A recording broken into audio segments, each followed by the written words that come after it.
भारतीय वाहन उद्योग ने धीरे धीरे करके एक महान और सामाजिक आर्थिक उत्पाद बनाया है।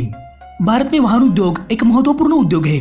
हालांकि इंडियन ऑटोमोबाइल इंडस्ट्री ने काफी उतार चढ़ाव भी देखे हैं, लेकिन जैसे कि हम सब जानते हैं, हर एक काम के अंदर गलतियां तो होती ही है और ऑटोमोबाइल इंडस्ट्री भी इसमें शामिल है।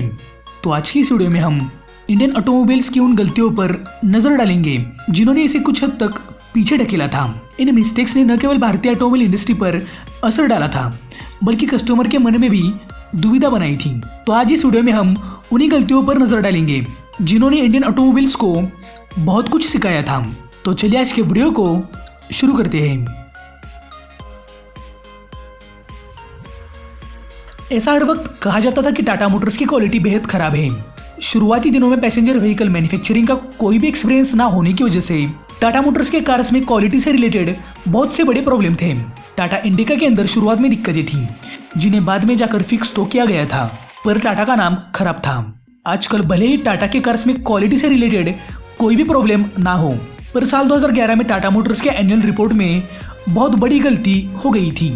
जहां पर टाटा मोटर्स के एनुअल रिपोर्ट 2010-11 में महिंद्रा मैक्सिमो मिनी वैन का स्केच था, जबकि यहाँ पर टाटा वेंचुरो का स्केच होना चाहिए था। एक बार नहीं, दो बार नहीं, बल्कि 140 बार 140 पन्नों पर महिंद्रा मैक्सिमो का स्केच था, जो कि बहुत बड़ी मिस्टेक थी। मजाक की बात तो यह है कि टाटा मोटर्स के डिपार्टमेंट ने इसे मैक्सिमो के साथ पब्लिश करके अपने गलती को साफ इनकार कर दिया था। एक समय पर निसान और रेनॉल्ट इन मैन्युफैक्चरर्स ने सोचा था कि उनकी कुछ कारों को फिर से रिबैच करना और उन्हें अलग अलग शोरूम में बेचना एक अच्छा विचार होगा, पर ऐसा असल में नहीं था। डस्टर की बिक्री तो अच्छी हुई, लेकिन निसान टेरोनी की नहीं। ऐसे ही कुछ समय के लिए निसान सनी कुछ संख्या में बिकी, लेकिन रेनॉल्ट की स्काला नहीं। पिछले दशक में रेनॉल्ट और निसान ने अपनी कारों से लेकर ऐसे ही कुछ किया था। निसान मिक्रा और रेनॉल्ट पल्स में भी कोई खास फर्क नहीं था, पर पल्स को बहुत से लोग नहीं जानते। और इसमें सबसे बड़ी मिस्टेक तो ये थी कि क्लोन कार्स के प्राइजेस को सबसे ज्यादा रखा गया था और उन्हें प्रीमियम दिखाया गया, जिससे कि कस्टमर इसमें कंफ्यूज हो गए थे। दुनिया के सबसे बड़े कार मैन्युफैक्चरर टोयोटा के पास हैचबैक, सेडन और एसयूवीज की बड़ी रेंज है। कार्स की ये रेंज इतनी बड़ी है कि इसकी गिनती करना आसान नहीं है। 10 लाख के प्राइस ब्रैकेट के अंदर टोयोटा सबसे अच्छी कारों को लॉन्च कर सकता है, पर टोयोटा ने लीवा, इटोस जैसी आउटडेटेड कार्स को लॉन्च करके इंडिया के अंदर खुद को आउटडेटेड साबित कराया। हालांकि अब कहीं पर जाकर टोयोटा कार्स को लॉन्च तो कर रहा है, पर वो भी या तो बहुत प्रीमियम है या फिर मारुति की ही रीबैच्ड कार्स है। जहां पर कार को अपडेट करने की बारी आती है, वहां पर भी टोयोटा सबसे पीछे है।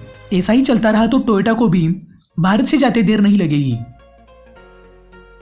भारत में एसयूवीज, सेडन और हैचबैक सेगमेंट के अलावा कोई और सेगमेंट चल नहीं पाया, पर एक समय में स्टेशन वैगन कार्स पर भारत के हर एक मैन्युफैक्चरर ने बहुत पैसे बर्बाद कर दिए थे। मारुति ने बलेनो को, स्कोडा ने ऑक्टाविया कॉम्बी को, ओपेल ने कोर्सा स्विंग को, टाटा ने इंडिगो मरीना को लॉन्च करके भारत में स्टेशन वैगन सेगमेंट क्रिएट करने का प्रयास किया था, पर ये सभी कार्स भारत में बहुत बुरी तरीके से फेल हो गई थी, क्योंकि इंडियन कस्टमर्स की रिक्वायरमेंट उस वक्त बहुत अलग थी। टाटा मोटर्स ने साल 2010 के करीबन बहुत सारी कारों को लॉन्च किया था, जिसमें टाटा ने इंडिका इस नाम का इस्तेमाल किया था। इंडिका का यह नाम उस वक्त टैक्सीज को दर्शाता था। इंडिका विस्टा उसी का एक एग्जाम्पल है। विस्टा इस नाम के साथ इंडिका को लगाने की वजह से प्राइवेट कार ओनर्स नाम की वजह से ही विस्टा से दूर भागने लगे थे, जबकि असल में विस्टा के अंदर कुछ भी कमी नहीं थी। कार हैचबैक के सेगमेंट में one of the best car थी। तो दोस्तों, यही थी वो कुछ इंडियन ऑटोमोबाइल मैन्युफैक्चरर्स की बड़ी गलतियां। अगर आप इस वीडियो का सेकंड पार्ट देखना चाहते हैं तो नीचे कमेंट बॉक्स में मुझे जरूर बताइए। अगर आपको वीडियो अच्छा लगा तो वीडियो को लाइक करिए और ऐसे ही इंटरेस्टिंग और अमेजिंग वीडियोस के लिए चैनल को सब्सक्राइब करके बेल आइकन दबाना बिल्कुल भी ना भूलिए। तो दोस्तों, आज के वीडियो तो बस इतना ही। मिलते हैं अगली वीडियो में।